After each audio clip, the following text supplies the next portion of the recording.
Hey everyone, happy Wednesday. All right, a lot has happened since Monday's episode with the whole Iran conflict, which is now being called the 12-day war. So on Monday afternoon, Trump posted on Truth Social, quote, Iran has officially responded to our obliteration of their nuclear facilities with a very weak response, which we expected, and have very effectively countered.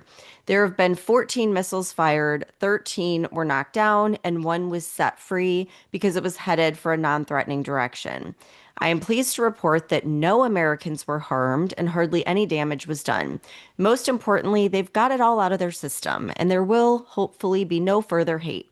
I want to thank Iran for giving us early notice, which made it possible for no lives to be lost and nobody to be injured. Perhaps Iran can now proceed to peace and harmony in the region. And I will enthusiastically encourage Israel to do the same. Thank you for your attention to this matter. So we got another memo. Um, to me, it sounds like Iran was really just trying to save face rather than do actual damage, or they wouldn't have given like advance notice. So I think it's funny that he calls them out on that, though. Like, thank you for giving us a heads up, basically. But it's Trump, so are you surprised? Not really surprised at all. No. But I was surprised at how quickly this, like all of this went down. I Mhm. mean, it just seemed to really happen fast. I was at Universal with my kids and I kept getting notifications and I'm like looking at this, I'm like, holy crap, like is this over already? Like here I'm anticipating sleeper cells going crazy or something and I just couldn't believe it. I was texting my mom, like, are you watching this? Like, he's posting like crazy. He posted so much that day. So by Monday night, he posted that a permanent ceasefire was agreed upon. He said, quote, congratulations to everyone. It has been fully agreed by and between Israel and Iran that there will be a complete and total ceasefire in approximately 6 hours from now when Israel and Iran have wound down and completed their in progress final missions for 12 hours, at which point the war will be considered ended. Officially, Iran will start the ceasefire, and upon the 12th hour, Israel will start the ceasefire, and upon the 24th hour, an official end to the 12-day war will be saluted by the world. During each ceasefire, the other side will remain peaceful and respectful. On the assumption that everything works out as it should, which it will, I would like to congratulate both countries, Israel and Iran, and having the stamina, courage, and intelligence to end what should be called the 12-day war. This is a war that could have gone on for years and destroyed the entire Middle East, but it didn't and never will. God bless Israel, God bless Iran, God bless the Middle East, God bless the United States of America, and God bless the world. So, exactly what I was thinking. Like, yeah, 12 days, this could have gone on for 20 years, or, like we've seen that play out time and time again. Yeah, exactly. So, what's interesting is on Tuesday morning, Trump seemed pretty pissed. And he starts telling reporters that he's not happy with Israel. And Tara, I think this was the first time I had ever heard him say the F word, or at least like in this capacity. So, I'm going to play that clip real quick. The deal. They came out and they dropped a load of bombs, the likes of which I'd never seen before. So I'm not happy with them. I'm not happy with Iran either. But I'm really unhappy if Israel's going out this morning because the one rocket that didn't land, that was shot, perhaps by mistake, that didn't land. You know what?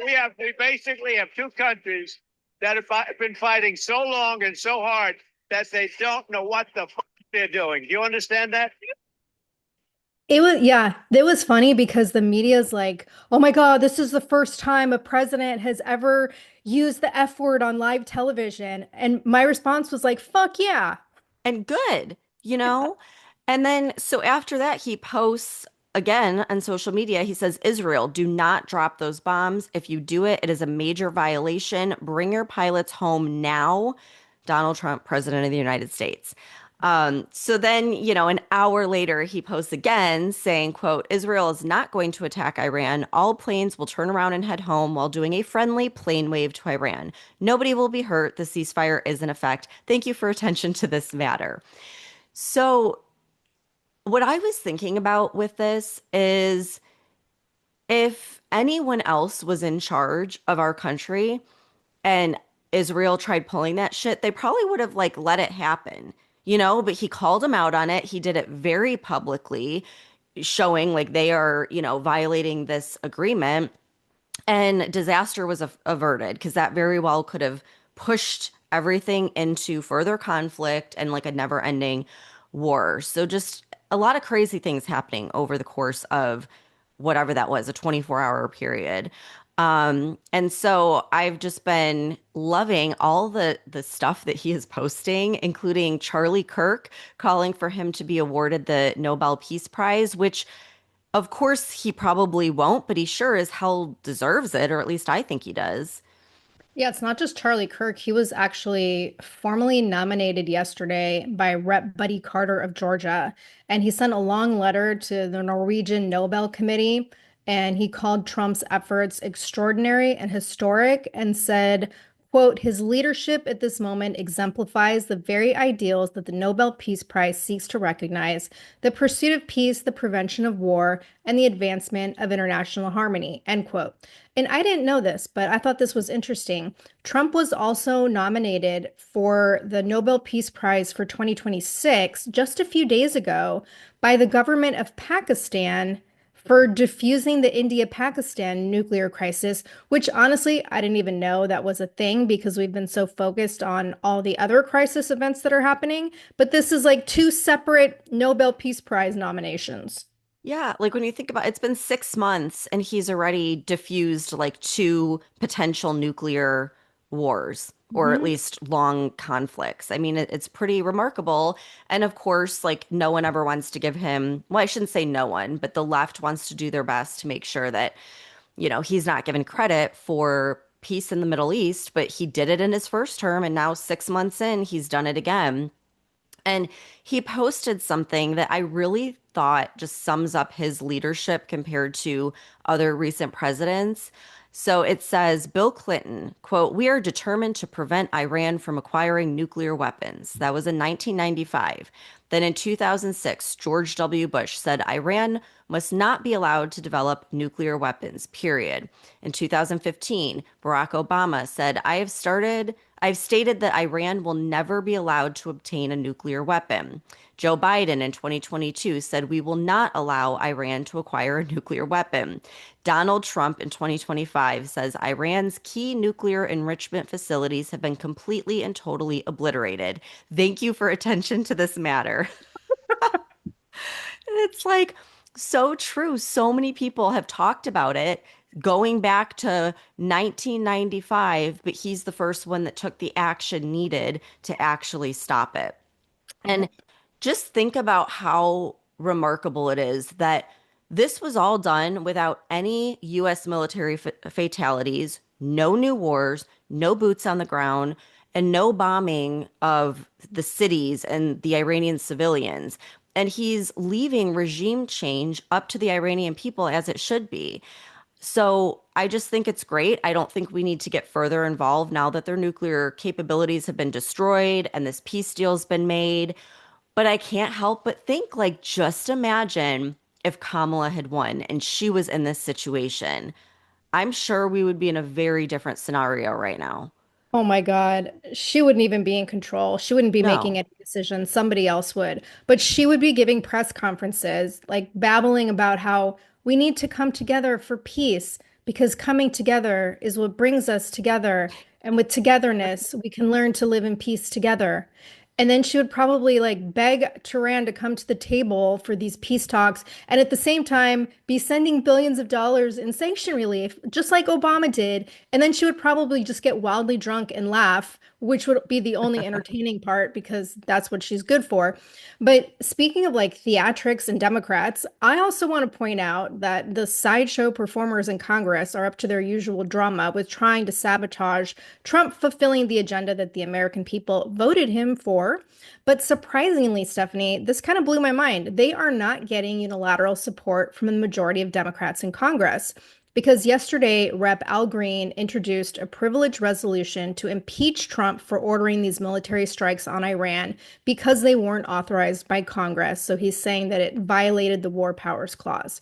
But he was quickly put in his place because he forced a vote, and then the resolution was killed in an overwhelming vote of 344 to 79.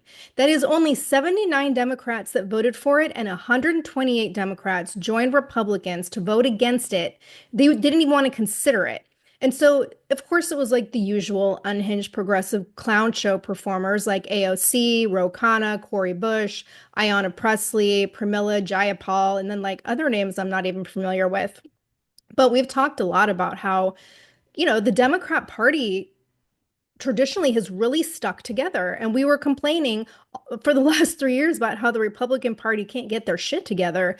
But ever since Trump won the election, the Democrat Party has been in like a tailspin and they can't seem to come together because realistically, nobody wants the radical far left unhinged bullshit except for the radical far left unhinged population, which is not the majority of Americans, either Democrat or Republican. And Axios reported that a lot of the House Democrats were pretty pissed and actually very outspoken about Green's move to impeach Trump because they were calling it premature and unhelpful. And the article didn't name names, but one House Democrat said it was a totally unserious and selfish move. Another said it puts the party in a difficult situation. Someone else said there's a lot of other things the Democrat Party needs to be focused on right now. And I was honestly shocked that House Minority Leader Hakeem Jeffries and Nancy Pelosi both voted against it. And so did Adam Schiff and Jamie Raskin, which was a surprise because they were both Democrat impeachment managers during Trump's 2021 trial. Well, because they know it makes their whole party look terrible. It's like there is a peace deal now. There's a ceasefire. Nuclear capabilities are squashed for Iran, and they're going to impeach him. I mean, it just sounds Right. so stupid, and it makes them look like what they are. They will do anything to go after Trump because it's not about the American people, it's about their hatred for Trump. And it's just fun watching the Democrat Party like fall apart because of their hate for this man. Yeah, and the interesting thing too is like now that there's this peace deal, you've got the MSM and the moderate Democrats, and even some of the Republicans who were against this whole thing with Trump bombing Iran and kind of like were just trashing him in the media for the past few days. They've changed their tune from Trump being a warmonger to praising him for brokering peace, or at least acknowledging that he's prevented a major escalation of war. And honestly, though, like I feel like this could change minute by minute because this seems to be a fragile peace deal. And I hope that both Iran and Israel will hold to it. But we talk a lot about the history of conflict in the Middle East. So I think it's going to be tricky because Iran's regime is like ideologically opposed to Israel even existing. And you've got their proxy militias like Hezbollah and the Houthis that aren't part of this deal. And if they strike Israel, Israel's going to hit back because Netanyahu has made that very clear. So is this going to be a lasting peace? I don't know. I think it might be temporary. And I look back to the conversation we had a few days ago, and I had my doubts and fears like when this whole thing escalated. And I was like, what the fuck is Trump doing? Right. And I was worried, like, fuck, this is going to fracture the, MAGA movement even further. And especially with all the comments that, all the big name MAGA supporters were saying, he's breaking his promises and betraying the America First agenda. But then I started looking at the big picture, and he's not betraying the America First agenda at all because this is 100% in alignment with that agenda. It's like we say all the time, Trump is the ultimate chess player, and he's making all the right chess moves right now. God, I can't say the word chess today. Um, and he's doing it differently than any other peace deal attempts in the past because I swear this man is always 10 steps ahead. And I want to go back for a minute to look at what he did a couple months ago when he established these very beneficial strategic relationships with Saudi Arabia and the UAE. That was like an unprecedented like diplomatic and economic relationship where he created these incentives with Arab investment in US defense, energy, and infrastructure, which brought in or is bringing in billions from these countries. That's not only going to help America achieve energy dominance and much needed tech partnerships, but he's locking in strategic allies in the Middle East. And looking at this in the context of this Israel-Iran conflict, I think this was fucking genius because getting these countries on board with his agenda months ago essentially put them in the position to be on the side of the United States because now they're invested in our success because it's, attached to their own success. And at the same time, these countries are strategically located where they can monitor and kind of dial down hostility with Iran and keep Iran in check. And it's like Trump's chess moves have basically made these countries like diplomatic middlemen. And Hmm. another thing that like the news and the MSM is not talking about is what Trump is trying to do with expanding the Abraham Accords. And he originally brokered these back in 2020 and created like key Arab Israel alliances with the UAE, Bahrain, Morocco, and Sudan. And for the first time in decades, because of Trump, these countries formally recognized Israel, established embassies, opened free trade agreements and tourism, and they've maintained these formal diplomatic ties with Israel.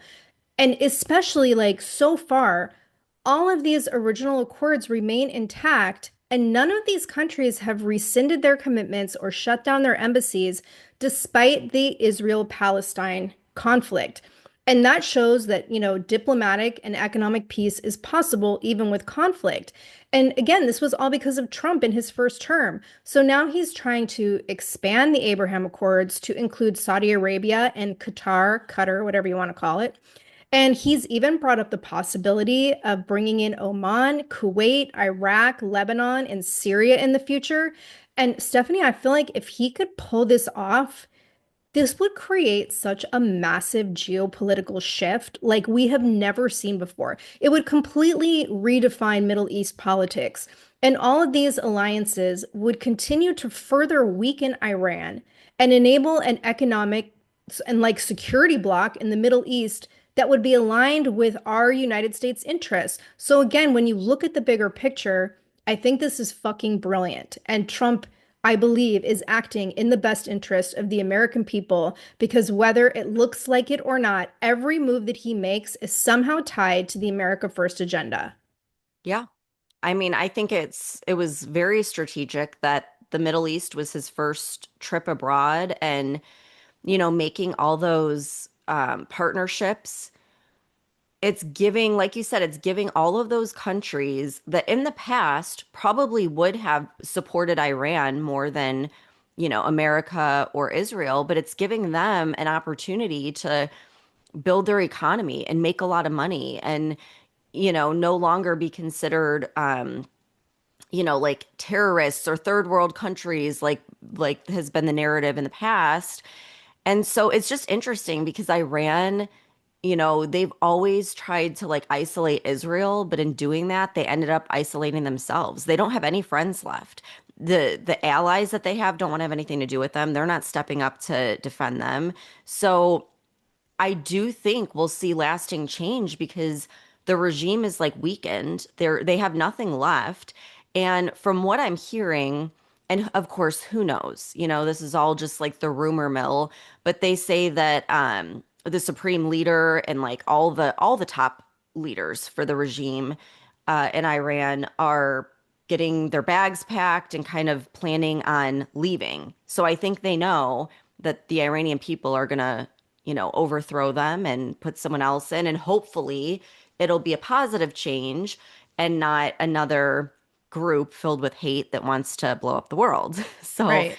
I mean, but I think Trump's doing the right thing and saying, let the people deal with Mhm. their regime. Like the United States, we should not be going in there and doing anything. And we've seen in the past that doesn't work. And so I really respect the fact that he's doing that. And again, it goes back to America first. Like he's put everything in place and now he's letting that country kind of pick up the pieces. So crazy now that he's made peace in the Middle East yet again. This happened in the first term. Now it's happening in the second term. Now it's time for the NATO summit, which the timing couldn't be better, right? So before heading over there, Trump posts a chart showing how each country contributes to NATO. And of course, the United States is leading the way, contributing nearly $1 trillion. And of course, it's far more than any other country. I mean, you could combine the countries together and it's still nothing to what the United States is contributing. And so he said that he will be discussing this very soon with them. And clearly, especially now, everyone can see that the United States is giving way more to NATO than we're getting. And I just want to ask, like, what did they do to help with this Middle East conflict? They did nothing but bash Trump in the media over Mhm. there. And I think it's time that we pull the US out of NATO. I'm sure a lot of people would agree with that. Um, but for the time being, Trump is trying to make a deal. So I guess NATO members are agreeing so far to boost collective defense spending from 2% to 5% of GDP by 2035. So that would be split between 3.5% on core military and 1.5% on cyber infrastructure and resilience. And I guess Spain is like the only holdout where they're not wanting to agree. They're saying they'll agree only to 2.1%, citing domestic priorities. And so we'll see. The only thing that I am just thinking is like they're going to increase this by 2035. Trump will be long, out of the White House by then. And if we get another Democrat, especially someone like a Biden, they're never going to follow through on this. So that's why I think we need to just pull out. Yes and no, because from what I saw, the 3.5% is supposed to happen now, and the 1.5% remaining is supposed to be by 2035. Well, that's good. I mean, that's a major improvement from where we are now. And it's also notable that Zelensky was there, but he only attended the opening dinner and he was excluded from the main summit talks.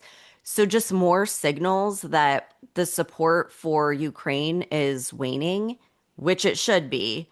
But I feel like this is good news. Yeah, this is actually a very interesting NATO summit, and we do talk about this like every year. Mhm. And for the first time, I feel very positive about it. But this is interesting because this is a short and sweet summit. It is only 2 days instead of the usual 3 to 4. And apparently that's because of Trump, because a senior NATO official told the Financial Times that this year's summit was, quote, built around Trump's attention span. The priority is getting him to say yes to defense spending, not wasting time on climate or gender, end quote, which is amazing. Music to my ears. Yes. And this year's summit is also being held at The Hague for the first time instead of like Brussels or London. And this is crazy to me. There is like an unprecedented massive security presence, like twice as much as there has ever been. There are over 27,000 police officers and 10,000 military personnel on site across The Hague. And that's 37,000 like officers. And there's an airspace lockdown. They've deployed naval assets off the Dutch coast. Full digital surveillance, air defense systems, anti-drone technology has been activated. So it's like this is super high security. And obviously, a lot of that is because of Trump and also the ongoing conflicts everywhere. But today is going to be the second day, and Trump is supposed to meet with Zelensky one-on-one today. And this will be their first meeting since that explosive White House meeting back in February. So I think it will be very interesting to see whether Trump agrees to continue supporting Ukraine and how this will impact the NATO alliance on support for Ukraine as well. And like with the time difference you and I have recording this, like it's well underway right now, but I checked right before we got on the podcast and they haven't released any information yet about their meeting.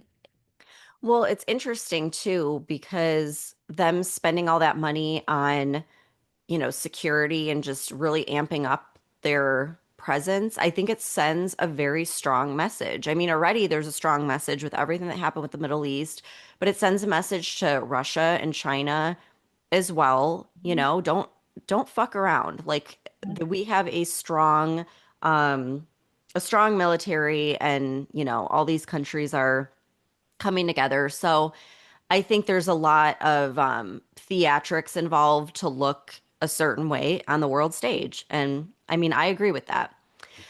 So, on another note, also like having to do with the America First agenda, they're now getting back to Trump's big, beautiful budget bill. And he called on Congress to stay in session without vacation until the budget reconciliation bill is passed, warning that lawmakers should, quote, lock yourself in a room. No one goes on vacation, end quote. And it's interesting because Elon and Trump got in that fight over this bill. Like, that's what Elon was so pissed about. But Trump posted that Elon visited Mar-a-Lago and he was like praising him for all that he's done. So I guess they're friends again. And I'm truly enjoying watching this like high school drama kind of play out. Um, but anyhow, now Trump is trolling Senator Thomas Massie. He's calling him a third-rate congressman and hinting at a primary challenge if Massie opposes the big, beautiful bill. And I like Massie because I know he's not part of the Uniparty, which is, I mean, obviously he's voting against, this. He votes against them all the time. But I think that when Trump starts doing this, where he starts trolling someone, I think it makes him and the Republican Party look really bad. Yeah. It's like, let's just stop acting like middle school kids. But I do understand like a little bit of where Massey's coming from, and I wanted to fully see what this bill is about because I was very against it in the beginning too, because it increases spending. So I asked our GPT to weigh the pros and cons. And here's what it said. It said the pros are that it keeps the 2017 tax reductions intact for individuals and small businesses. So this ends up boosting consumer spending, it encourages entrepreneurship, and it helps working class families. The working class, middle income Americans, and small business owners benefit. So, very, very strong pro. It also includes significant funding for border wall construction, deportation enforcement, and military modernization, which helps the administration crack down on illegal immigration, enhances national security, and revives Trump era sovereignty principles, which we obviously need. Yeah. It uses budget reconciliation to bypass filibuster in the Senate, only 51 votes needed, which speeds up passage, avoids Democrat obstructionism, and forces GOP unity. It lifts the debt ceiling but caps discretionary spending increases, which prevents shutdown while limiting DC spending bloat. So that's huge because while it's lifting the debt ceiling, if it's capping discretionary spending, that's where a lot of that fraud was taking Yeah. place. So I think that's really important to note. So the cons that our GPT says about the bill is that it's going to cost $4 to $5 trillion over 10 years, which is fucking massive. And so you have people like Massey that are arguing it's deepening deficits. It mirrors the same reckless spending patterns that the GOP once, was complaining about under Biden. And I absolutely agree with that part of it. It removes work requirements for Medicaid and SNAP and waters down education reforms, which fiscal conservatives are pissed about. And so critics argue this is a short-term economic sugar rush that ignores long-term debt entitlements and systemic reform. And I will agree with that. However, I think this is just one step in the process, like this is his first year um, in office, and not everything is going to be fixed immediately with one bill. And so I think for the time being, what Trump is saying is if we want his tax cuts from his first term to stay in effect, this bill has to pass. And I think that's really the only option we have right now. So I get where Massey's coming from, but at the same time, I don't think we can afford to let those tax cuts just go away. So I don't know. What do you think, Tara? Because I know you're a big Thomas Massey fan. Yeah, I'm kind of stuck right now on what you said about it removing work requirements for Medicaid and SNAP. So Hmm. I need to look into that because I don't like that. Um, I'm gonna do a little research on that. But when I first saw that Trump was trolling Massey, it kind of made me cringe because I really like Massey. And one of my favorite things about him is that he's very focused on what's best for our country from an economic perspective. And he never caves under pressure. He doesn't just automatically vote Republican if he doesn't agree with a spending bill. Like he's sometimes the only person who's against a spending bill. But at the same time, I do think this is one of those circumstances where he needs to be a little flexible, right? I mean, Trump inherited a complete shit show from Biden in every way possible, including our flailing economy. And I guess I'm looking at it kind of from the perspective of what's that phrase? Something like, sometimes you have to spend money to make money. Yeah. And it's like Congress needs to give Trump the opportunity to do what the majority of Americans voted for him to do. Like, let him have the big, beautiful bill so that we don't have to deal with the usual bullshit that happens every fucking year where Congress can't agree on a spending bill and we get to the 11th hour of a government shutdown and then there's another continuing resolution temporary spending bill and it's all fucking nonsense. So I would rather give Trump the opportunity to stand by his word and work to fix our economy. And I feel like so far he's done a phenomenal job with everything else he's been doing. And so I'm going to support this bill, even though there are some things about it that I don't like. Yeah, and I think that's, what you always see in government anyways is there's give and take. Like there has to be some compromises, and I'm assuming that's why those work requirements are in there, but who knows? But for the time being, yeah, like this is what we have to do to pass it and keep the tax cuts. So do that and then work on continuing to get to that point where we don't have all this bullshit in the future. We get back to like single bills and not some huge omnibus spending. And it's interesting because he didn't say anything about Rand Paul. And Rand Paul initially was against it, but I'm thinking maybe now he's on board. Maybe someone convinced him. Who knows? And with the Democrats, I mean, there's been a few times already that they voted with Republicans. Will they do it here? Probably not, but you never know. We'll see. Okay, so I have a fun one for you. This has to do with my state of Florida. So remember a few weeks ago when you mentioned how Trump was talking about the possibility of opening Alcatraz again in Yes. California? Mhm. Well, in Florida, they're planning on opening what our state attorney general is calling Alligator Alcatraz. And like, how perfect is that for Florida, right? So, Alligator Alcatraz will serve as an illegal migrant detention center, and it is in the middle of the Everglades.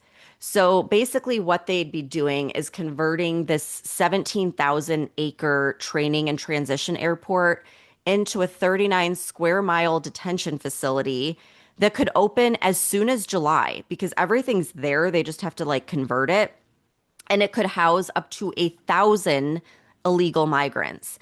And so, of course, you have like the environmentalists that are going crazy over this because, like, what are you doing to the Everglades?